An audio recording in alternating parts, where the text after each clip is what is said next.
You are listening to Alex Nanlohi Podcast, to know the Lord and to make Him known.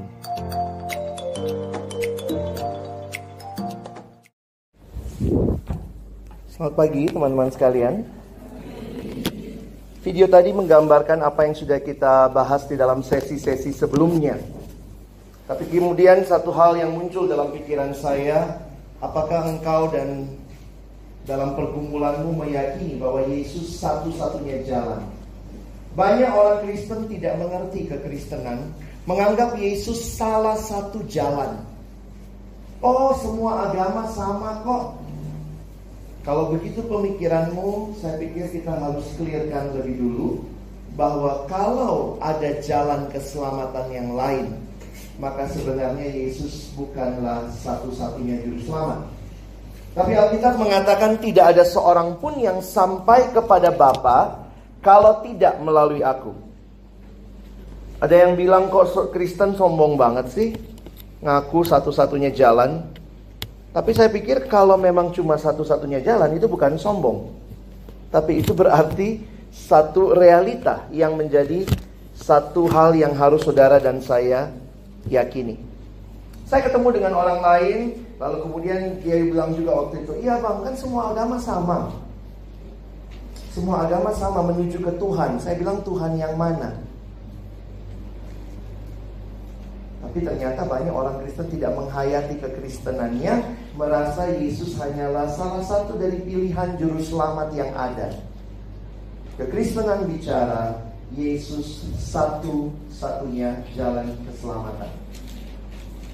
Tanya sama temanmu, kalau dia bilang semua agama sama, terus bilang gini ya, saya pernah bilang sama satu anak, oh semua agama sama bang, oh ya udah jadi Kristen. Oh enggak bang, agama saya beda. Oh, itu berarti tidak semua agama sama. Kalau semua agama sama, kamu jadi Kristen aja atau saya jadi kamu. Waktu kamu tidak mau jadi saya, itu menunjukkan bahwa tidak semua agama sama. Kitab suci menyatakan kepada kita Yesuslah satu-satunya jalan dan kebenaran dan hidup. Jadi saya harap kita clear dulu dalam hal itu, supaya teman-teman tidak pulang dengan merasa, oh saya ketemu salah satu juru selamat. No. Amazing Grace bicara kita berjumpa dengan satu-satunya Tuhan dan juru selamat, tidak ada yang lain. Oh kalau punya pandangan begitu gak bisa toleransi dong bang. Oh justru saya pikir dengan demikian kamu bisa menghayati toleransi yang benar. Toleransi yang benar bukan meniadakan kebenaran, tapi menghayati kebenaran, menghidupinya, dan bisa mempertanggungjawabkannya. Sehingga seperti yang ditulis di kitab Petrus, siap sedialah memberi pertanggungjawaban tentang imanmu pada waktu orang bertanya, orang berhadapan dengan kamu. Ya, saya harap kita jelas dalam hal itu. Dan hari ini saya akan bahas tentang my commitment. Ya. Tapi saya ingin membahas lebih dalam lagi tentang identitas sebagaimana yang panitia minta. Karena waktu kita bicara identitas, ini akan menolong kita juga mengambil komitmen kita. Ya. Salah satu yang abang suka kesel kalau nonton film Indonesia itu ya, kalau pas mau dipanjang-panjangin filmnya, tiba-tiba ada yang jatuh, lupa ingatan gitu ya. Penikmat sinetron Indonesia nggak kalian ya? Drama Korea ada yang kayak gitu nggak? Nggak ada ya. Jadi apa ya? Saya pernah pulang tuh, terus kemudian saya tanya mbak saya di rumah yang bantu kami. Waktu itu saya kaget gitu ya. Dia lagi nonton, waktu itu ada sinetron Putri yang Tertukar. Nggak tahu tuh. Dan waktu saya lihat itu udah episode 400 sekian gitu ya. Ya ampun, ini bukan putrinya lagi yang ketukar, opungnya kali yang ketukar ya. Udah kepanjangan. Tapi apa yang menarik teman-teman, bahwa banyak kali orang lupa identitas. Paling ngeri tuh lupa identitas, lupa diri. Saya kadang mikir, kenapa gak bawa KTP ya? Cuma misalnya kalau dia jatuh, hilang ingatan, aku siapa? Ini KTP-mu, ini kau. Di mana aku tinggal ini nih? Kasih alamatnya, pulang naik Gojek. Paling ngeri kalau orang lupa identitasnya. Dan bagi kita yang sudah diselamatkan, mari kita mengingat kembali identitas kita. siapakah kita di hadapan Tuhan? Nah, saya ingin mengajak kita melihat, saya kasih pemahaman ini ya, the meaning of Christian. Apa artinya jadi orang Kristen? Ya, teman-teman, ini menarik untuk memperhatikan bahwa di dalam Alkitab kita, kalau kalian perhatikan, hanya muncul 3 kali kata Kristen. Kalian cari seluruh Alkitab, cuma muncul 3 kali kata Kristen, itu pun hanya dalam Perjanjian Baru. Memang terjemahan LAI menerjemahkan sampai sekitar 6 kali atau 7 kali, saya lupa persisnya. Tetapi bahasa aslinya hanya muncul 3 kali kata Kristen. 2 kali di kitab Kisah Rasul, 1 kali di kitab Petrus, total 3 kali. Tidak muncul di Injil, tidak muncul di tulisannya Paulus. Kristen itu apa sih? Nah, perhatikan sebentar ya. Waktu bicara Kristen, ini ayat pertama yang muncul di Alkitab kita, istilah Kristen. Kita baca sama-sama ya. Kisah Rasul 11 ayat 26. 1, 2 ya. Mereka tinggal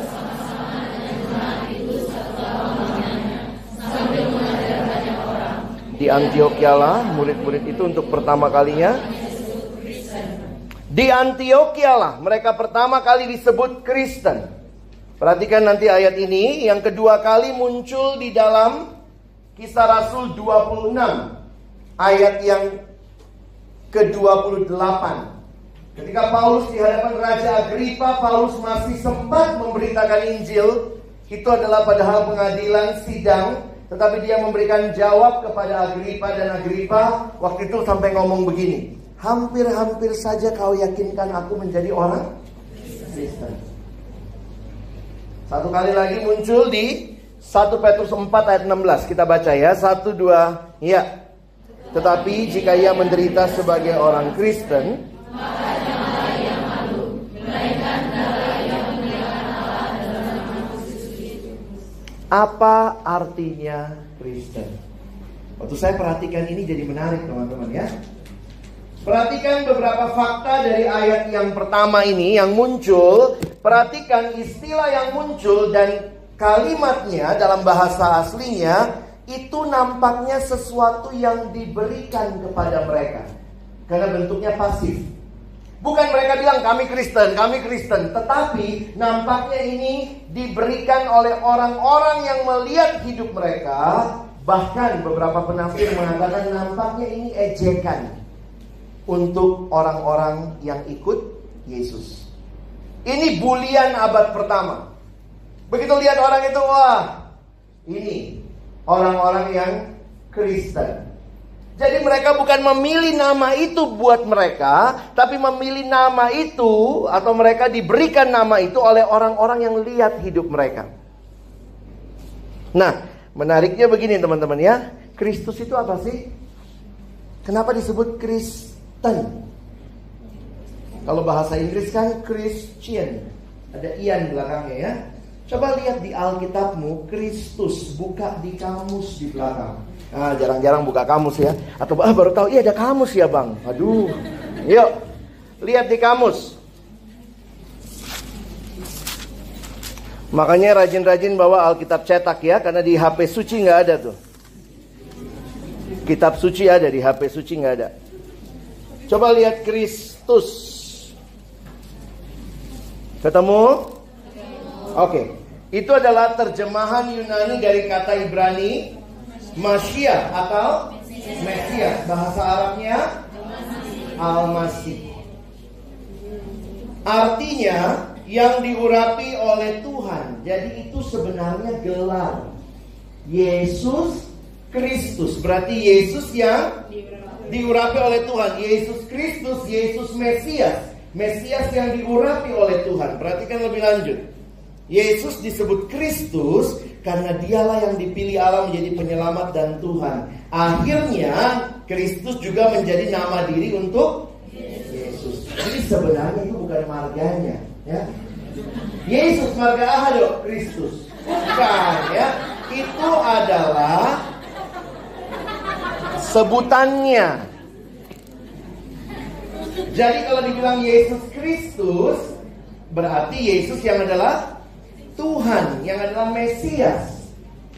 Bahkan saudara-saudara kita yang muslim mengatakan Isa Al-Masih. Berarti dia yakin dong, dia percaya juga ya secara sebutan Yesus Al-Masih, Kristus. Nah, yang menariknya begini, kenapa waktu orang lihat hidup mereka, yang menonjol dari mereka adalah Kristian. Waktu saya dengar anak-anak di di Jakarta, kalau anak kampus BINUS menyebut namanya dirinya Binusian. Iannya itu menunjukkan kayak kebinusannya gitu ya. Ian orangnya. Yang pandangannya dan hidupnya seperti Gus Dur, mereka menyebut dirinya Gus Durian. Ya, coba lihat gitu ya. Oleh Gus Durian gitu ya. Kita yang hidupnya kayak Kristus disebut Kristian. Kira-kira gitu ya. Kalau orang namanya Kristian tuh berat tanggung jawabnya. Ya. Tapi yang menarik begini loh teman-teman. Kenapa mereka nggak menyebut Yesusian? Ya, kenapa yang dikatakan adalah Kristian? Saya pikir karena hidup dari murid-murid yang pertama ini, hidup mereka sangat meninggikan Yesus. Tidak ada juru selamat yang lain. Waktu orang lihat hidup mereka, tidak ada nama lain selain apa? Ini orang-orang yang Kristen. Hidupnya menyatakan Yesus yang paling utama. Pertanyaannya, kalau orang lihat hidupmu, orang lihat apa ya? Nah, apa orang akan bilang, wah ini nih muridnya Yesus nih. Ada gak temanmu di kampus udah gitu ya? Yesus sekali kau. Belum ya? Hah? Belum?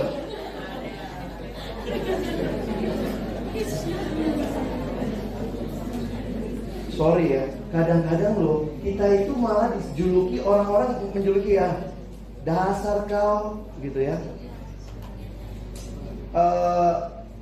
Kalau orang lihat hidup kita lalu dia bilang dasar kau anak setan, berarti apa kamu yang kelihatan? Setan kamu ya. Waktu orang lihat hidupmu, apa yang dia lihat? Saya pikir orang tua yang normal, ini orang tua yang normal ya pasti ingin anaknya mirip dia. Ada nggak bapak mamamu kalau kau pulang kampung gitu? Enggak, bapak bangga kali. Lihat matamu nak mirip tante di seberang jalan. Nggak mungkin lah.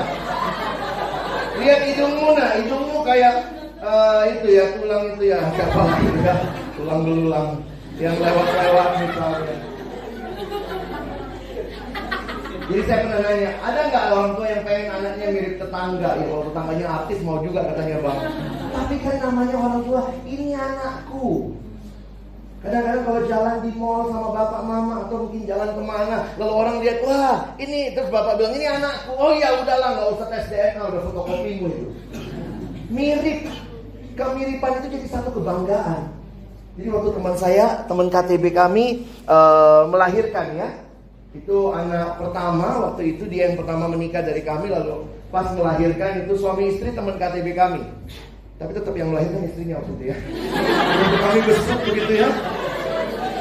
Pas sampai ke situ, pas anaknya, bayinya baru menyusu ya, baru selesai menyusu, jadi mamanya pamer lah sama kami. Lex, lihat anakku. Hidungnya kan hidungku ya, jidatnya jidat bapaknya. Tiba-tiba bapaknya marah. Mama, hidungnya hidung bapak, jidatnya jidat mama. Terus mereka berantem gitu, hidung, jidat. Kami lah sebagai orang yang datang besuk, ya namanya produk bersama ya, ada mirip sana, ada mirip sini begitu ya. Tapi di situ, ini kalau udah produk bersama, bayangnya macam-macam.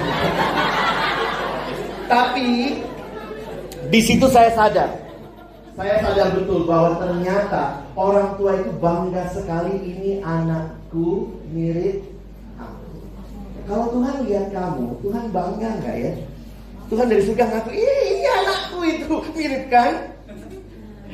Kita nyanyi, aku anak raja, kamu anak raja, kita semua anak siapa? Kita jadi gak mirip loh. Tuhan bilang kayak gitu hidupku. Ini jadi tantangan buat kita. Jangan cuma ngaku-ngaku Kristen. Hei, khususnya kalian suku-suku yang sudah merasa diri Kristen dari kecil, dari opungmu punya opung. Melayani generasi yang Kristen tradisional bagi saya jauh lebih sulit. Kenapa? Sudah merasa diri kenal Tuhan. Sorry, saya dari Indonesia Timur. Saya Papa Ambon, Mama Manado, lahir besar Makassar. Kuliah di Jakarta. Indonesia banget gua. Tapi poin saya adalah saya kadang-kadang melihat ini yang Kristen tradisional ya. Maaf teman-teman dari huta-huta sana itu.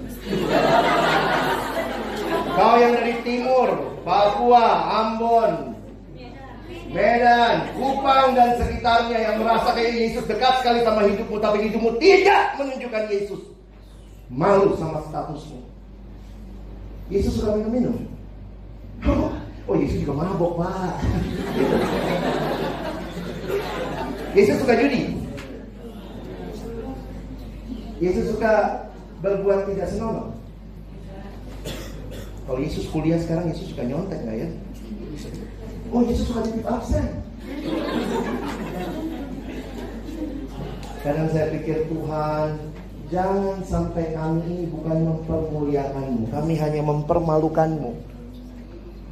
Kristennya turun, tapi bukan itu yang orang lihat. Ih, dia Kristen, tapi gila itu bangsat, itu preman betul itu. Itu bajingan kan, kalau orang timur suka ngomong, oi bajingan, woi. Kenapa? Tidak ada sedikit pun keindahan Kristus yang dilihat orang. Tapi yang dilihat apa? Woi anjing. Kenapa kau persis kayak anjing? Ketemu pacar lompat. Ada orang-orang yang tidak bisa melihat status, lupa identitas. Jadi aku siapa? Pagi ini saya bilang, ini kau Kristen.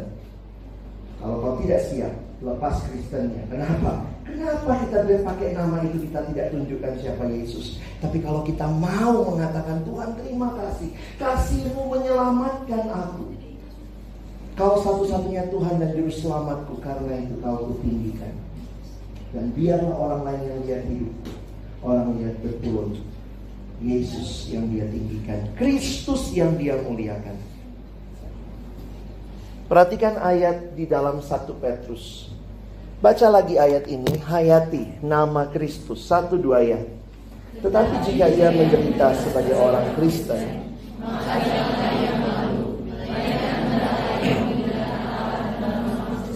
kadang-kadang jadi orang Kristen itu ditertawakan, bodoh, goblok, hidup kayak gitu aneh banget.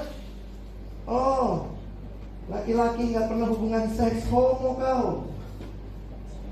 Kita dengar kalimat-kalimat yang membuat kita merasa Tuhan malu jadi orang Kristen. Menderita, mungkin tidak menderita fisik ya. Waktu konteks 1 Petrus itu kitab yang bicara banyak penderitaan. Tapi kemudian Rasul Petrus bilang, tetapi jika ia menderita sebagai orang Kristen, bukan menderita karena nyolong ayam, masuk penjara, menderita lalu bilang, oh ini salib, itu bodoh. Itu hukuman karena kau tidak hidup benar. Tapi kalau dia harus menderita karena status Kristen itu, Paulus bilang apa? Petrus bilang apa? Janganlah ia malu, melainkan hendaklah ia memuliakan Allah dalam nama Kristus itu. Saudara siap pulang dari sini jadi Kristen sungguh-sungguh? Iya. Jangan jawab saya ya, jawab yang Tuhan. Saya terbatas mendengar jawabanmu. Saya tidak akan ikut pulang ke kosmu. Tapi Tuhan yang hidup itu akan pulang bersama teman-teman. Pertanyaannya begini, sebelum ada kata Kristen, lalu kata apa yang dipakai untuk menyebut orang yang ikut Yesus? Sebelum ada kata Kristen, kata apa yang dipakai untuk orang yang ikut Yesus? Alkitab menggunakan istilah murid, ya. Kata murid adalah suatu sebutan yang umum di Perjanjian Baru, khususnya kepada orang-orang yang ikut Yesus. Kalau kalian mau iseng, coba lihat ya, ini munculnya, hitung sendiri ya. Dalam bahasa Yunani dipakai istilah matetes. 73 kali di Matius, 46 kali Markus, 37 di Lukas, 78 di Yohanes, ya lumayan banyak ya. Dan 28 kali di kitab Kisah Para Rasul. Nah perhatikan, kalau begitu sebenarnya Kristen itu siapa? Murid.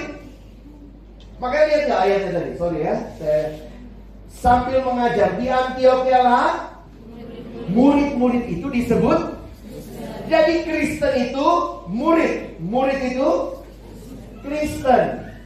Sayangnya saat ini tanpa kita sadari seolah-olah itu pilihan. Apalagi karena kita melihat yang namanya pemuridan itu banyak yang menganggapnya sebagai program. Ditanya, mana mahasiswa Kristen mana aja dari Undiksa? Oh, ini mahasiswa Kristen, mau ikut pemuridan? Jadi seolah-olah itu tawaran. Kau Kristen, mau pemuridan enggak? Harusnya semua Kristen murid. Pemuridan bukan program, tapi pemuridan adalah panggilan kita sebagai murid Kristus yang telah diselamatkan. Tentu ada yang namanya program pemuridan, ada KTB, tapi sekali lagi hayati, itu bukan sekedar program. Seumur hidup, panggilanmu dan panggilanku sebagai orang Kristen adalah murid. Ini kesimpulan saya. Identitas kita yang paling dasar adalah murid Kristus. Jangan dibolak-balik. Ada yang mengatakan, coba kalian pilih, mana yang lebih kalian setuju? Kamu adalah orang Kristen, murid yang kuliah di Undiksa, mahasiswa Undiksa, atau kamu mahasiswa Undiksa yang kebetulan Kristen? Atau kamu Kristen yang ketepatan mahasiswa Undiksa? Mana identitas yang lebih dasar? Mahasiswa Undiksanya kah? Atau muridnya? Yang lebih dasar harusnya murid. Kamu mungkin lulus ya, pasti lulus lah ya dari Undiksa ya. Kamu akan lulus dari Undiksa. Tapi meskipun demikian kamu tetap murid. Ini mata kuliah yang tidak pernah ada habisnya. Mata kuliah jadi murid. Wisudanya di sana. Ada yang mau wisuda duluan? Titip salam. Yang lain masih ada di sini ya. Jadi bagi saya ini penting sekali kita hayati. Teman-temanku, kita adalah murid Kristus. Kita adalah orang Kristen yang berarti seluruh hidup kita seharusnya menyatakan Kristus yang hidup di dalam aku. Ya. Oke, kita baca sama-sama. Saya mau masuk kepada mengapa ada proses pemuridan, ya. Kita baca kalimat ini dalam bahasa Inggris. 1, 2 ya. Jesus doesn't simply calls us to believe that He existed or even to believe that He can save us. He calls on us to Him alone for our salvation. Kalimat ini menyatakan bahwa Yesus bukan hanya menyelamatkan kita, tapi Dia panggil kita jadi muridnya. Nah ini penting ya. Dia panggil jadi muridnya. Kalau kita perhatikan hidup Yesus dan apa yang Dia lakukan selama Dia hadir dalam dunia ini, Dia membawa murid-murid untuk datang kepada Dia dan mengikut Dia, to follow Him as His disciples. Apa artinya mengikut Kristus? Saya ambil satu ayat yang Yesus sampaikan ya. Kita baca ayat ini sama-sama. Saya kutip dari Matius 16 ayat 24. Yuk kita baca. 1, 2, ya. Lalu Yesus berkata kepada murid-muridnya, dia harus menyangkal dirinya. Perhatikan 3 hal ini seringkali dikatakan oleh orang Kristen sebagai bagian panggilan sebagai murid. Karena Yesus sendiri yang mengatakannya. Yang mau mengikut aku harus pertama sangkal diri, kedua pikul salib, ketiga ikut Yesus. Nah apa maksudnya? Kita perlu tahu maksudnya ya. Jadi ini semua dikaitkan dengan pemuridan. Jadi buat saya pemuridan itu adalah sebuah proses engkau dan saya ikut Yesus terus menerus dalam hidup. Dan Yesus berkata, proses itu kamu harus menyangkal diri. Apa artinya menyangkal diri? Deny yourself. Kadang-kadang ada yang mikir, oh menyangkal diri itu misalnya saya Alex. Oh saya bukan Alex, saya bukan Alex. Itu bukan menyangkal diri, itu lupa diri. Ya, apa itu menyangkal diri? Saya pengen banget Tuhan nikmati pornografi. Saya pengen banget nikmati itu. Tapi saya tahu itu tidak memuliakan Engkau. Maka saya berkata tidak kepada keinginan saya. Saya berkata berkata ya kepada keinginanmu. Sangkal diri berarti saya bisa mengatakan tidak pada keinginan saya yang tidak sesuai kehendak Tuhan dan berkata ya kepada Tuhan. Mas belajar Tuhan, enaknya nyontek aja besok, gampang lah, udah ada juga kayaknya dikasih kunci jawabannya segala macam, ada kisi-kisinya. Saya malas belajar, ya sudahlah saya nyontek aja. Tapi bukan itu yang saya lakukan, saya tahu itu salah. Tuhan, dosen ini pengen ku tampol dia ini. Gak salah aku. Kalau boleh ku bunuh. Tapi bukan itu yang Tuhan mau. Saya sangkal diri. Saudara, sulit loh menyangkal diri. Gampang gak? Apalagi dunia ini sering mengatakan kepada kita, you deserve it. Oke, ini nikmati. Makanya David Platt mengatakan kalimat ini. Seorang penulis, dia tulis buku Radical. Dia berkata, we are settling for a Christianity that revolves around catering to ourselves, when the central message of Christianity is actually about abandoning ourselves. Kenapa? Karena perhatikan, banyak gereja mengkhotbahkan bahwa bukan sangkal diri, tapi puaskan keinginanmu. Jujur, saya sedih sekali lihat gereja-gereja yang tidak setia kepada kebenaran. Saya tidak tolak berkat Tuhan. Berkat Tuhan itu ada, real. Tapi jangan jadikan berkat Tuhan pancingan untuk orang menyembah Tuhan. Itu namanya penjilat. Saudara, berikan berkat saudara, sekian, Tuhan berkati berpuluh kali ganda. Ini gereja atau bank? Kalau mau investasi jangan di gereja, pergi ke bank. Tapi berita-beritanya adalah kamu akan diberkati, kamu akan dapat apa yang kamu mau, semua yang kamu mau ada. Alkitab bilang, Yesus bilang sangkal diri. Seringkali kita tidak dapat apa yang kita mau, benar gak? Tapi kalau memang itu yang harus kita pegang. Beberapa orang tidak dapat proyek alumni, kenapa? Gak mau nyogok. Saya pikir puji Tuhan. Satu waktu saya ingat ada abang kita, Bang Ruli Simanjuntak. Dia salah satu direktur di PLN dulu, sekarang sudah pensiun.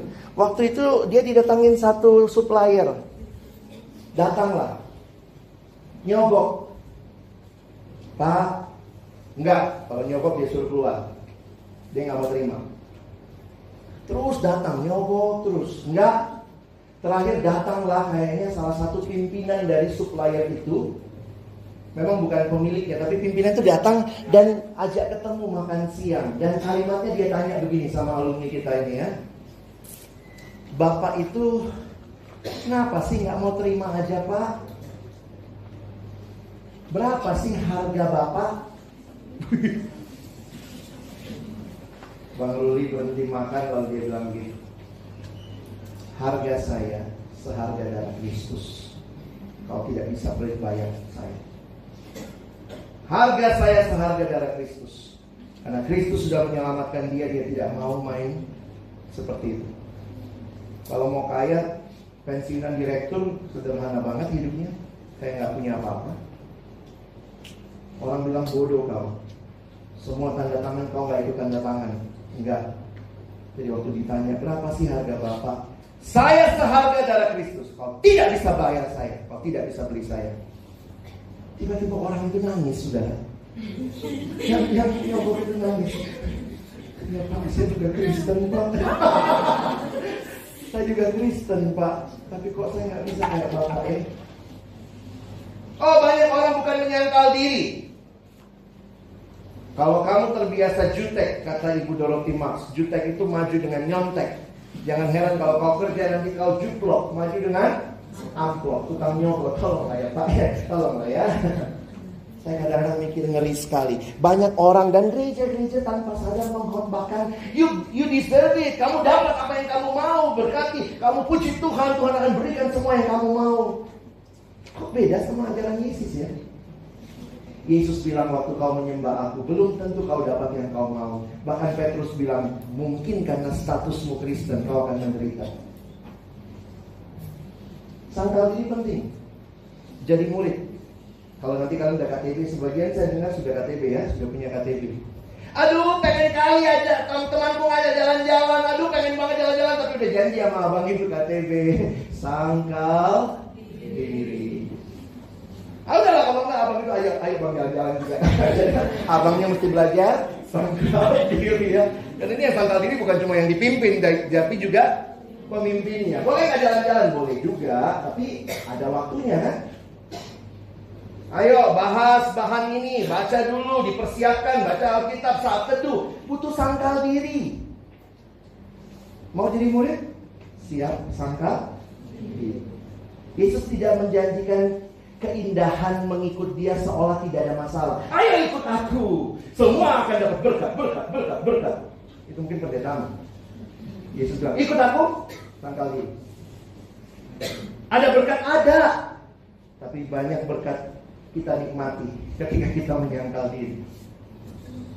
Mungkin berkatnya bukan uang selamanya ya, tapi ketenangan batin. Saya tidak nyontek, nilai lebih rendah dari teman-teman yang nyontek. Puji Tuhan, saya tetap tenang. Kenapa? Kalau KPK surgawi periksa saya bebas.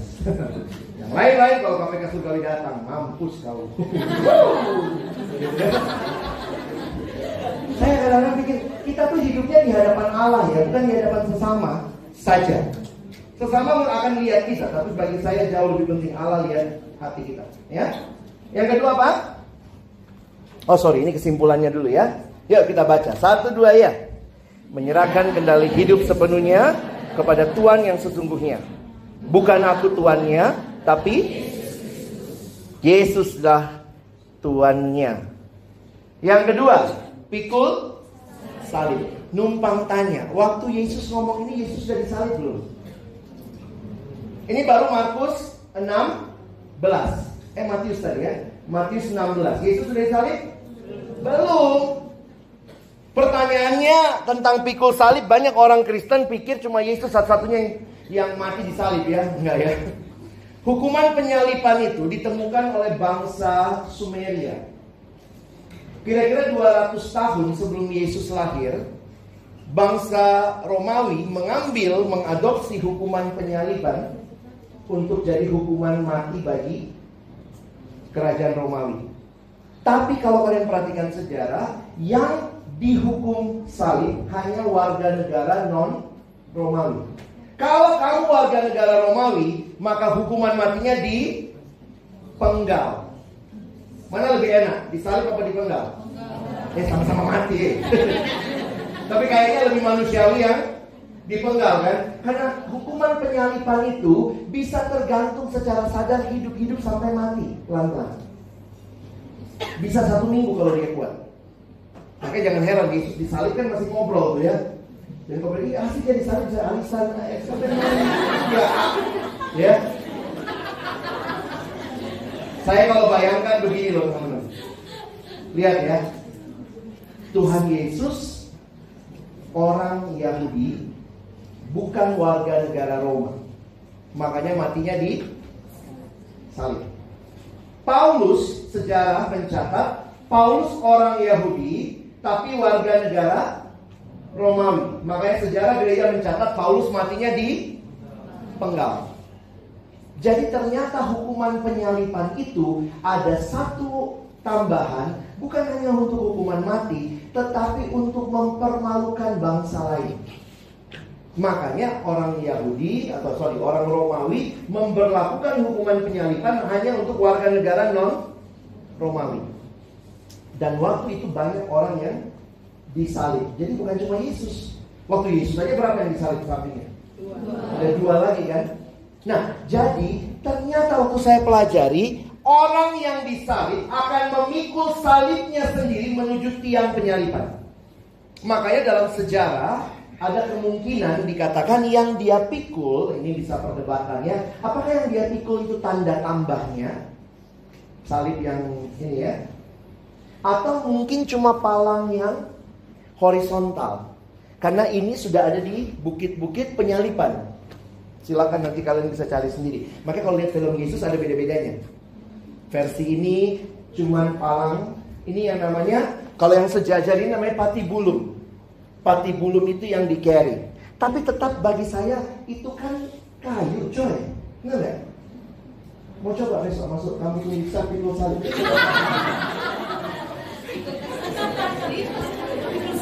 Bayangkan begini ya. Ini diikat. Ini diikat. Lalu kalau jatuh gitu gimana?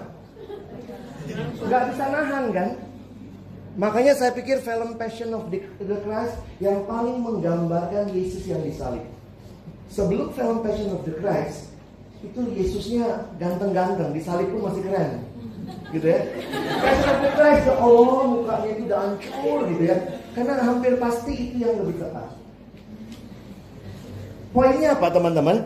Orang yang disalib akan pikul salibnya disuruh memutari rute yang paling jauh. Itu dipakai rute yang paling jauh. Jadi nggak lewat jalan tol. Mana yang paling dekat ke tiang ya? Enggak. Dia akan lewati. Kenapa? Itu dijadikan tontonan. Karena itu zaman itu biasa mereka melihat orang pikul salib. Dan Yesus ngajarnya, Yesus tuh kalau ngajar sangat relevan ya. Saya terinspirasi dengan Yesus kalau ngajar. Paulus memang anak kota. Makanya Paulus ilustrasinya apa? Atlet, prajurit, petinju. Paulus ngomong tuh soal petinju ya. Dia nonton tinju kayak waktu itu ya. Dan udah ada olimpiade kan. Kalau Yesus tuh anak desa, anak kampung. Burung pipit, ngabaku, garam, terang. Yesus tuh simple-simple ya. Jadi saya jujur, saya sangat terinspirasi sama Yesus. Melihat ya, kita bisa ngajar dari hal yang sederhana.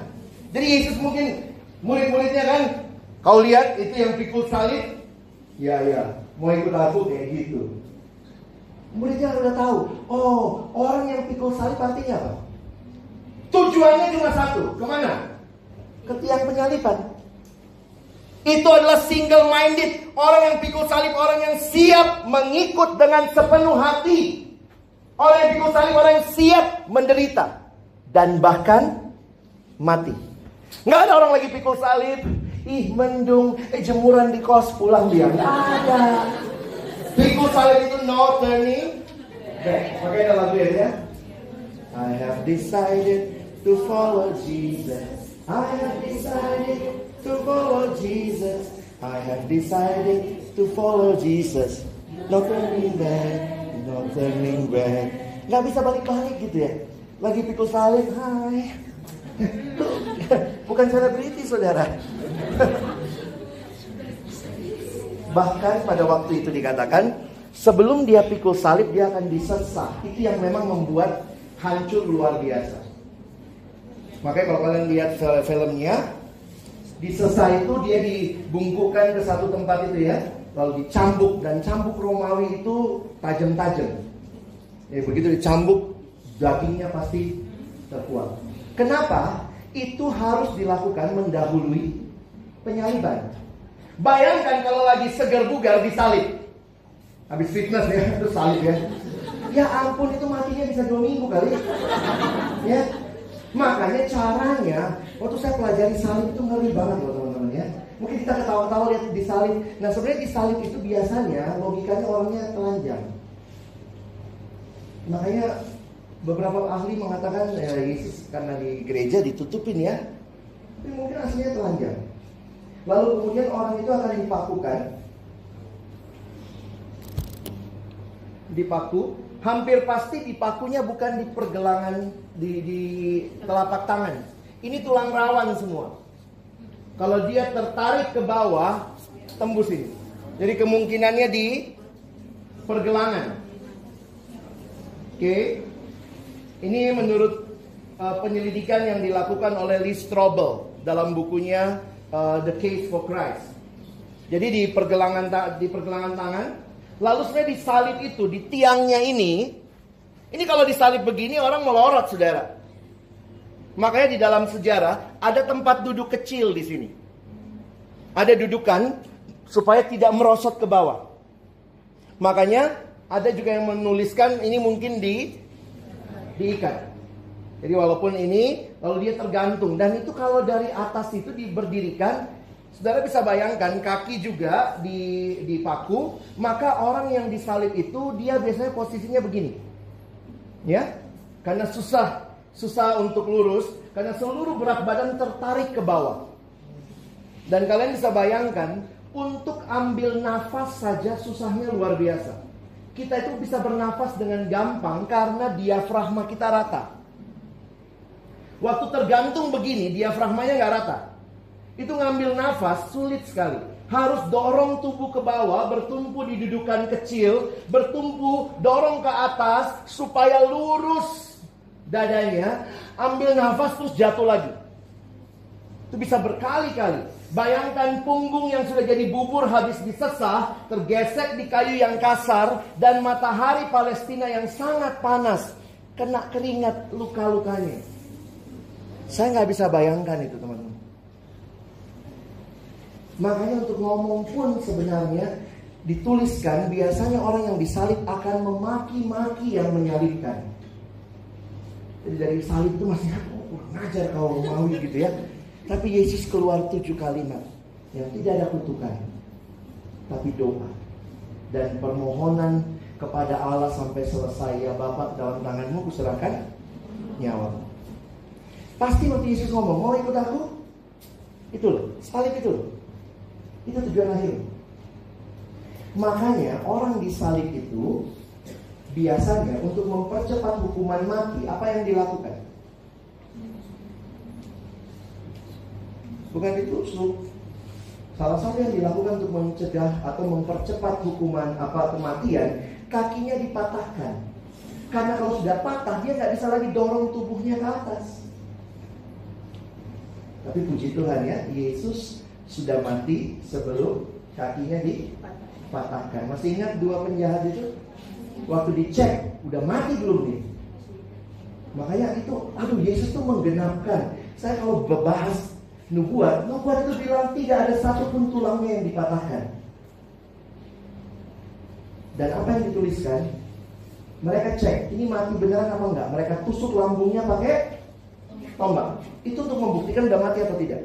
Lalu keluarlah Alkitab mencatat air dan darah. Nanti tanya para dokter ya, secara ilmu kedokteran katanya kalau darah sama air udah keluar, 2 terpisah, itu sudah mati. Kalau masih hidup, yang keluar hanya darah. Darah dan air jadi bagian yang dituliskan Alkitab. Yesus ditusuk, makanya mereka tidak mematahkan kakinya. Itu menggenapkan nubuat perjanjian lama.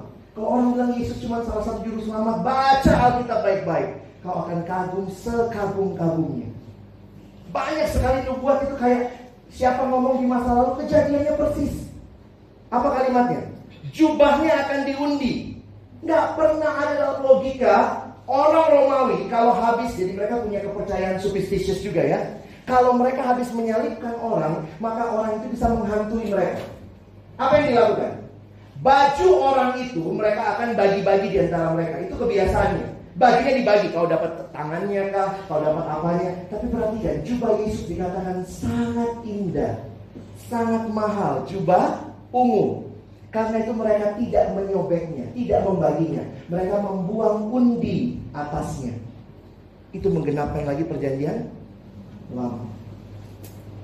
Tirai bait Allah terbagi 2. Kita pikir paling ya tirai bait Allah kebagi 2. Waktu saya lihat lagi dari atas ke bawah. Coba lihat logikanya. Kalau tirai terbagi 2, biasanya logikanya dari bawah ke atas. Ada anak-anak main-main gitu ya, satu tali ke sana, sampai atas. Ini enggak gitu loh. Alkitab mencatat tirai itu tersobek dari atas ke bawah. Kalau kalian belum cukup kagum sama Yesusmu, masih butuh juru selamat lain, ikut KTP. Baca Alkitab baik-baik. You will be amazed. Dia satu-satunya juru selamat yang menggenapkan semua sangat detail. Luar biasa. Mau ikut dia? Siap? Mati? Yesus panggil kita bukan buat hidup loh. Oh, tapi dia bilang akulah jalan keselamatan dan hidup. Saya kutip satu kalimat. Seorang pengkhotbah mengatakan, He calls us to life, but that life achieved through death to ourselves. Dia panggil kita pada hidup, tapi sampai kepada hidup itu harus melalui mati terhadap diri sendiri. You want to follow him? Ready to die for yourself? Ada buku yang ditulis oleh Kyle Idleman, The End of Me. Habis aku. Dan waktu aku habis, maka dialah segala-galanya. Ya, teman-teman, saya tidak menjanjikan, karena kita bicara komitmen sih pagi ini ya. Kalau saya bilang, oh Tuhan akan berkati kamu, ya ayo isi komitmen, kalian akan isi, oh puji Tuhan, tapi pulangnya, aduh abang itu pembohong ya, susah ternyata hidup Yesus. Saya lebih baik hari ini mengatakan kepada kalian, ikut Yesus itu sulit, tapi bisa. Dengan kekuatan dari Tuhan. Di retret-retret banyak yang dijadikan, bisa bang, tapi pulang, bisa bang, tapi sulit. Mana lebih bagus? Bisa, tapi sulit, atau sulit, tapi bisa? Sulit tapi bisa ya. Berapapun harga yang harus dibayar. Terakhir, ikut aku, ya, ikut Yesus. Jadi jangan sangkal diri, pikul salib, ikut dunia, sama juga gitu ya. Kalimat dalam bahasa yang lain atau dalam Injil yang lain, sinoptik, paralelnya mengatakan follow me, ikut aku daily, setiap hari. Jadi ini bukan satu, oh saya cuma ikut Yesus kalau di retret. No, kita ikut dia setiap hari. Kita baca ayat ini sama-sama ya. Matius 10. Ikut Yesus itu kayak apa sih? Lihat gambarannya ya, kita baca 1, 2 ya. Barang siapa mengasihi bapa atau ibunya lebih daripadaku, dan barang siapa mengasihi anaknya laki-laki atau perempuan,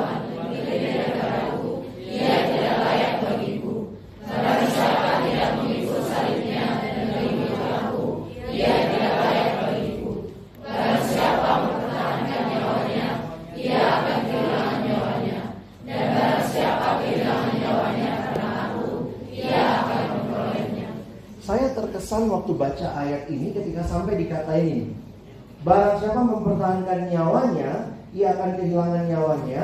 Barang siapa kehilangan nyawanya karena aku, ia akan memperolehnya. Teman-teman, nyawa itu apa sih?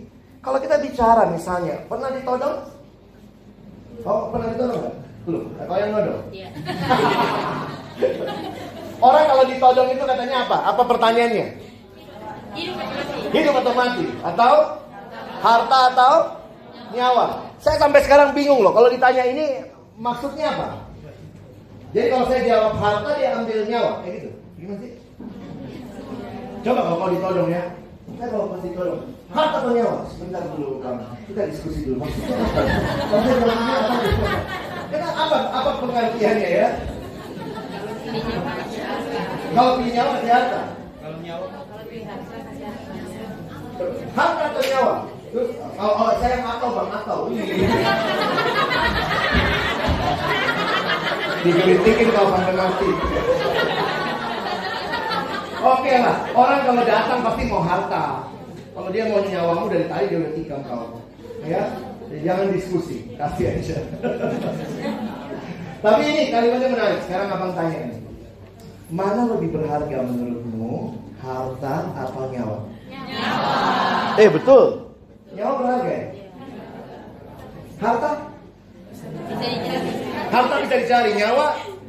Ya, kalau main game kan ada 3 nyawanya. Ini kita lagi game sekarang ya. Kadang-kadang kalau mikir ini, harta atau nyawa? Ya, memang yakin ya lebih berharga nyawa? Harta atau nyawa mana lebih berharga? Nyawa. Ngapain kaya nggak punya nyawa?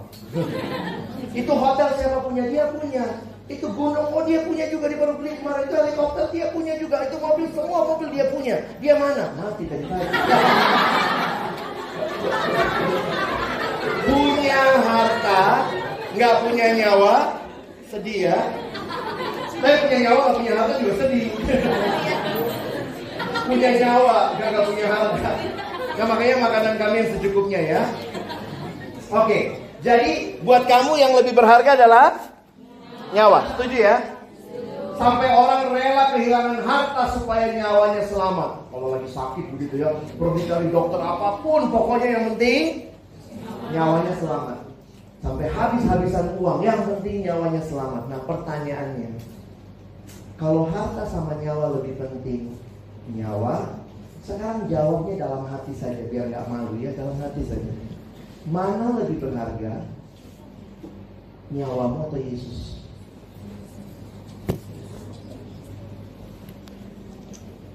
Kalau kamu jawab harta atau nyawa, nyawa lebih berharga, rela kehilangan harta, yang penting nyawa. Kalau Yesus lebih berharga dari nyawamu, kau rela kehilangan nyawamu?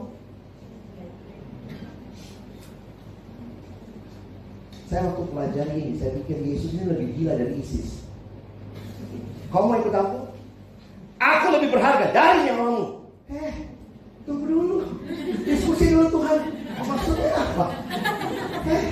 Saya ini sangat berharga sekali nyawa saya.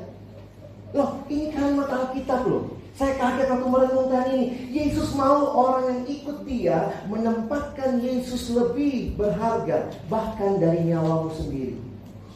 Ini minta apa ini Tuhan? Kenapa dia berani minta seperti ini? Saya pikir karena dia pun sudah kasih nyawanya buat engkau dan saya.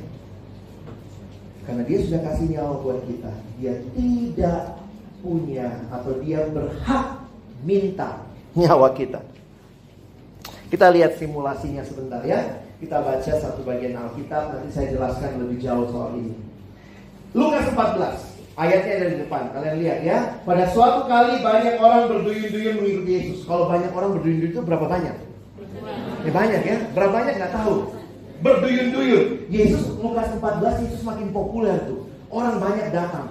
Banyak datang dengan berbagai motivasi. Ada yang mungkin cuma mau makan roti gitu ya. Ada yang mujizat 5 roti 2 ikan. Ada yang cuma mau lihat aja. Ya orang kepo dari zaman dulu ya. Perhatikan kalimatnya. Pada suatu kali banyak orang berduyun-duyun mengikuti Yesus dalam perjalanannya. Kalau mengikuti Yesus berarti jalannya di mana? Hah? Yesusnya di depan, yang ikut di belakang. Jadi sekarang simulasinya saya jadi Yesus ya. Kan saya sendiri, kalian mukanya ya. Nah, jadi lagi jalan nih ya. Bayangkan nih orang lagi ikut Yesus. Mungkin mereka dari berbagai kota ya. Yesus, Yesus gitu ya. Lalu Yesus berpaling gitu ya. Sambil berpaling ia berkata kepada mereka, "Yo man, kita bentuk GFC, Jesus Fans Club." Gitu. Saya kalau diikuti banyak orang, saya akan bikin AFC, Alex Fans Club. Orang tuh seneng loh diikuti. Benar ya? Kita cari follower malah di Instagram, mana gitu ya. Tapi biasanya malah mahasiswa pulang retet, bang fallback. Bingung juga fallback itu ternyata kita cuma bisa fallback 7.500 orang. Kalau punya IG cuma bisa fallback 7.500 orang. Jadi beberapa kali kalau saya akan fallback orang yang udah 7.500, saya lihat dulu ini saya unfollow deh supaya saya fallback yang ini gitu ya. Nah poinnya, waktu Yesus balik, lihat kalimatnya. Jikalau seorang datang kepadaku dan ia tidak membenci bapaknya, ibunya, istrinya, anak-anaknya, saudara laki-laki bahkan atau perempuan, bahkan saya mikir gini, kalau saya yang lagi jalan di belakang Yesus ikut sama kalian ya, Yesus, terus waktu dia balik begini, mau ikut aku? Nyawamu, aku jauh lebih berharga dari nyawamu. Mungkin saya akan mikir, ya ampun orang, udah syukur-syukur diikutin. Sehingga pertanyaan saya begini, kalau saya jalan di belakang Yesus dan dengar kalimat ini pertama kali, will I continue to follow him? Atau kita mulai banyak, sorry Tuhan, jemuran, pulang gitu ya. Yesus cari apa sih? Yesus bukan sekedar cari fans, dia cari follower yang siap ikut dia sampai mati. Kalian lihat kalimat ini makin berharga nggak buat kalian ya? Barang siapa kehilangan nyawanya karena aku, berarti rela kehilangan nyawa karena aku. Berarti mana yang lebih berharga? Akunya, Yesusnya. Disinilah saya mengatakan kepada teman-temanku hari ini, mengikut Yesus itu bukan hal mudah, tapi mungkin. Kenapa? Karena dia yang sudah membuka jalan. Dia berikan kekuatan. Tuhan, kami tidak sanggup jadi murid. Tapi karena Kau panggil dan Kau menjanjikan, aku menyertai kamu senantiasa sampai kepada akhir zaman. Teman-teman, jadi murid adalah panggilan seumur hidup. Saya tutup dengan kutipan dari buku Kyle Idleman. Dia mengatakan begini dalam buku Not a Fan. Bayangkan berbagai hal yang berharga bagi kita. Kita list lah, Yesus, keluarga, pacar, sahabat, pelayanan, studi, pekerjaan. Bayangkan seperti lagi ada di garis start lomba lari. Semua ini mau merebut tahta hati kita. Yesus mau jadi nomor berapa? Yesus harus jadi nomor 1. Kalau Adulman bilang tidak. Yesus tidak mau jadi juara 1 dalam lomba tersebut. Saya kaget baca bukunya dia. Hah? Nggak mau jadi nomor 1, mau jadi nomor 0. Biar lebih atas lagi, minus kalau perlu. Tapi kalimat dia jadi menarik karena ini yang Alkitabiah. Yesus mau hanya dia satu-satunya pelari dalam perlombaan ini. Tidak boleh ada persaingan antara relasi kita dengannya dan relasi yang lain. Masih ingat kemarin? Hal baik biarlah tetap jadi hal baik. Jangan dijadikan terutama. Karena yang terutama itu pasti cuma 1. Mana ada 10 hal terutama? Ya emang 9 bahan pokok. Kita lagi bicara He is the one and only. Ya. Karena itu ini mukanya Om Kyle. Kyle Idleman ya, kok Kyle ada gitu. Kyle, not Kyle ya. Ada itu yang research ya. Kita baca sama-sama. 1, 2 ya. Yesus tidak mau jadi yang nomor 1 dalam hidup kita. Yesus mau jadi satu-satunya dalam. Setelah saya mengerti konsep ini, maka saya harus merevisi banyak pandangan saya tentang prioritas. Seringkali kita menaruh prioritas Yesus nomor 1, keluarga nomor 2, ini nomor 3. Itu nggak Alkitabiah. Karena yang Alkitabiah adalah gambarnya harus begini. Dia yang paling utama, dia yang ada di center, the one and only. Dan semua hidup kita mengarah kepada dia. Di dalam keluarga, tanya, sudahkah Yesus jadi yang terutama? Di dalam studi, tanya, sudahkah Yesus yang jadi yang terutama? Kalau ada benturan prioritas, itu bukan bicara ini lebih penting dari yang lain. Tapi dalam sebuah situasi, ini dipilih. Tapi tetap fokusnya adalah bagi kemuliaan Tuhan. Yesus tidak mau jadi nomor 1. Itu kalimat yang mengubahkan saya waktu baca buku Kyle Idleman. Dia mau jadi satu-satunya. Bahkan dia bilang, kalau kamu ikut aku, kamu tidak benci bapamu. Kata benci di situ jangan berarti bukan benci yang kayak kita ya. Oh benci. Kalimat itu dalam terjemahan lain, kalau kamu mengasihi bapamu lebih dari aku, ibumu lebih dari aku, pacarmu lebih dari aku, anakmu lebih dari aku, bahkan nyawamu sendiri lebih dari aku, kamu gak layak jadi murid. Murid itu adalah orang yang bisa menaruh Yesus sebagai yang terutama di hidupnya. Pertanyaannya bagi kita, are you a fan? Fan maksudnya penggemar ya, kalau banyak fans. Karena ada anak yang terjemahkan, are you a fan? Hah? Kamu kipas angin? Bukan bang, aku bukan kipas angin, aku AC. Are you a fan or a follower? Apa bedanya? Dalam perenungan saya lihat bedanya ini. Kalau fan itu fokusnya apa yang saya dapat. Banyak orang ikut pemuridan, apa yang saya dapat? Nanti saya bisa apa? Nanti saya bisa apa? Yesus bilang apa? I need a follower. Follower itu apa? Pengikut yang fokusnya kepada Tuhan. Sehingga bagi saya murid itu bukan dapat apa dari gurunya, bukan hanya dapat apa dari gurunya, tapi murid adalah yang memberi segalanya kepada gurunya. Are you a fan or follower? Kalau dia fans, begitu mendung, lari dia angkat jemuran. Tapi kalau dia follower, di depan sulit, tambah sulit. Banyak pemimpin KTB waktu skripsi tinggalin adik KTB-nya. Kadang-kadang saya pikir kamu murid atau fans, harusnya justru dalam situasi seperti itu kesempatan kamu butuh teman mendoakan adik KTB. Kamu bisa jadi sahabat, kamu tetap memimpin mereka. Jadi jangan menghilang pas skripsi hilang. Ada juga begitu ya, yang ada di KTB kalau lagi punya pergumulan, saya nggak butuh orang lain, saya nggak mau. Nggak bisa teman-teman. Saya makin belajar kepo rohani. Karena Tuhan minta kita kepo. Kalian mungkin di Bali banyak nilai hidupnya your business, my business. Tapi Alkitab nggak bicara begitu. Di dalam Tuhan ada kasih, ada penghiburan. Tegurlah dia kalau dia salah. Memang nggak gampang ya. Saya dengar kondisi Bali nggak gampang. Saya cerita sedikit pengalaman kakak saya. Kakak saya studi di Australia. Memang nggak mudah ya. Studi di Australia waktu mereka lulus SMA dapat beasiswa dari pemerintah Australia. Jadi mereka berangkat itu waktu itu yang dapat daerah-daerah kantong Kristen. Daerah Indonesia Timur. Jadi kami, kakak saya dari Makassar, ada teman dari Kupang, ada teman dari Ambon, dari Manado. Nah mereka kemudian sewa flat. Anak SMA baru lulus ke luar negeri, lalu kemudian biasalah ya mereka sewa flat sama-sama, 3 perempuan. Mereka ke gereja yang sama, mau bertumbuh dalam Tuhan. Jadi kakak saya karena sudah ikut kelompok kecil dari SMA, jadi rindu hidup dalam Tuhan ya. Lalu biasalah mulai lama-lama salah satu temannya mulai pacaran. Nah pacarnya dibawa ke apartemen.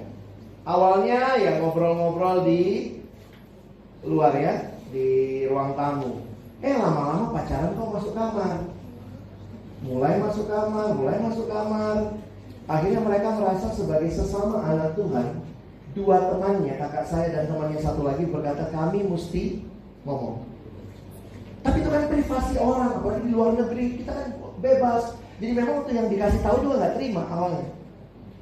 Enggak kok, kami di kamar nggak ngapa-ngapain. Kalau nggak ngapa-ngapain di kamar, di ruang tamu aja. Karena di kamar godaannya lebih besar. Tapi saya bersyukur waktu saya dengar cerita kakak saya, dia bilang meskipun kami jauh dari orang tua, kami ikut Yesus dan kami mau hidup benar dan kami punya tanggung jawab untuk teman kami ini. Jadi mereka tegur.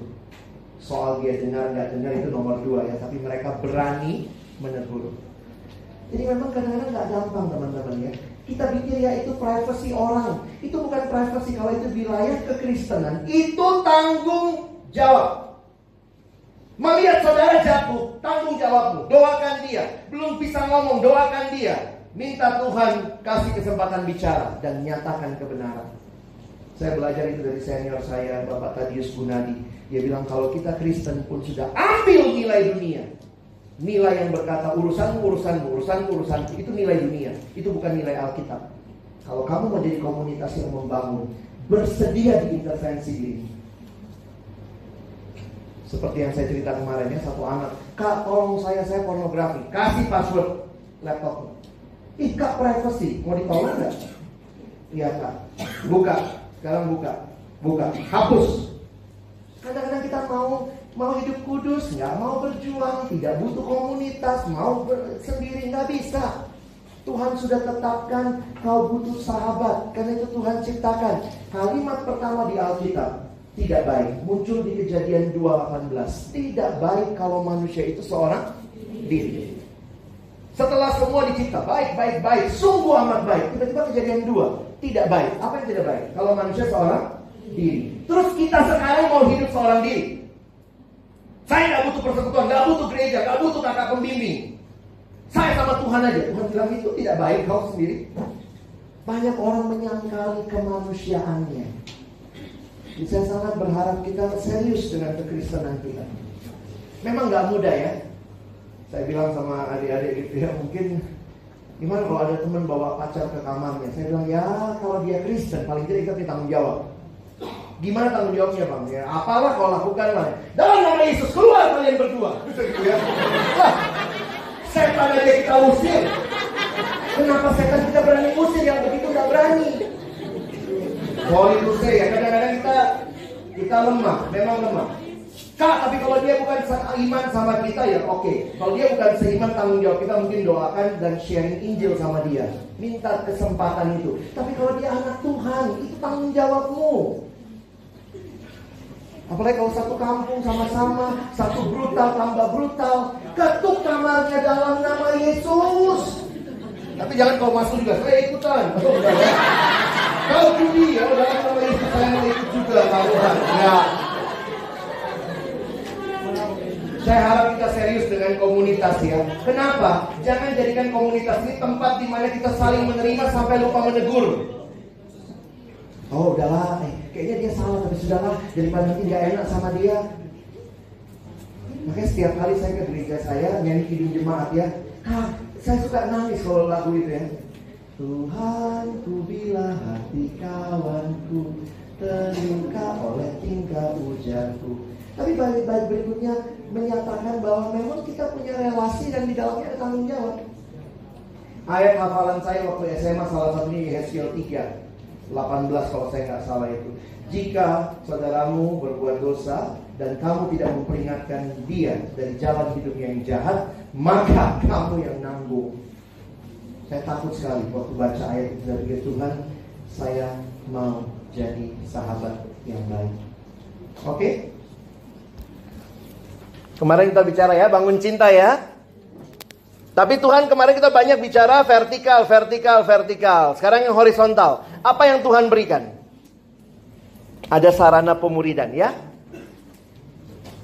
Tuhan kasih KTB, kelompok kecil. Ada yang nanya, apa itu kelompok kecil Kak? Kelompok yang tidak terlalu besar. Ini kan terlalu besar ya.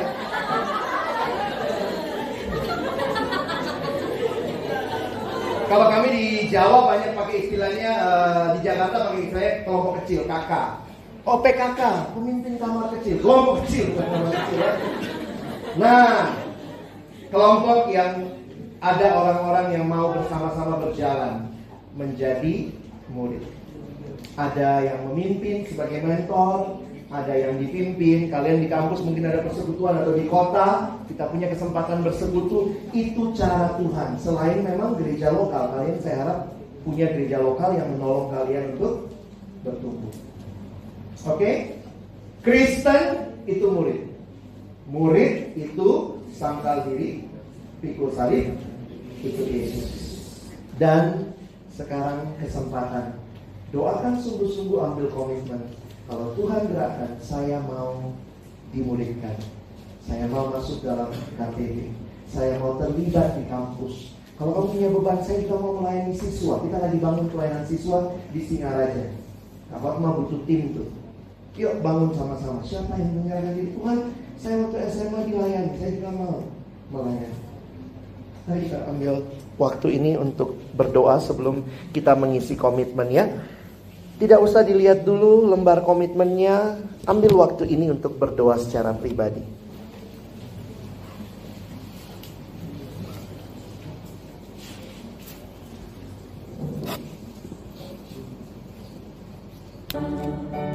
Meskipun susah, meskipun Alex susah,